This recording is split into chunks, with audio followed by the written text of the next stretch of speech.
ఇది sadistic pleasure కాదా?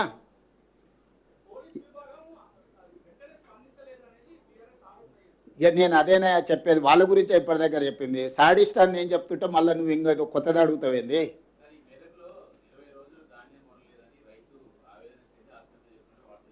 వార్తలు వచ్చినాయి, తప్పకుండా నేను కలెక్టర్కి చెప్పిన ఇమ్మీడియట్గా వెరిఫై చేయమని. నేనేమంటున్నానంటే ఎక్కడైనా ఏదైనా సంఘటన జరిగితే ఆ కుటుంబాన్ని ఆదుకోవడమే కాకుండా దాని బాధ్యులైన అధికారుల మీద కూడా చర్యలు తీసుకుంటున్నాము. కొన్ని దగ్గరలో సంఘటనలు జరగలేదని మేము చెప్తలేం. కొన్ని ప్రభుత్వం దృష్టికి రాకుండా లేకపోతే కొంతమంది నిర్లక్ష్యంతో కొన్ని మిల్లులోలు టీఆర్ఎస్కి అనుకూలంగా ఆ మిల్లులు గత ప్రభుత్వంలో 1000 కోట్లు కొల్లగొడితే వాళ్ళ మీద పీడీ యాక్ట్ పెట్టి కేసులు కట్టి కోర్టు నుంచి తెచ్చి అరెస్ట్ చేసినాం. ఇప్పుడు లారీలు ఐకేపీ సెంటర్ల నుంచి లారీల నింపి మిల్లుల దగ్గరకు పంపిస్తే మిల్లర్స్ కొంతమంది టీఆర్ఎస్కి అనుకూలంగా ఈ టీఆర్ఎస్ నాయకులు పోయి వాళ్ళని దించనీయలేదు.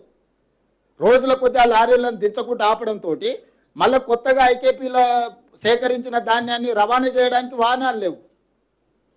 ఈ ఆర్గనైజ్డ్ క్రైమ్ చేస్తున్నారు బీఆర్ఎస్ వాళ్ళు. ఇప్పుడు టీఆర్ఎస్ అంటే కొత్త వాళ్ళు వస్తారు, మరి నాకు ఇదో సమస్య వచ్చి పడ్డది, ఇదో దరిద్రం మళ్ళా తోడు.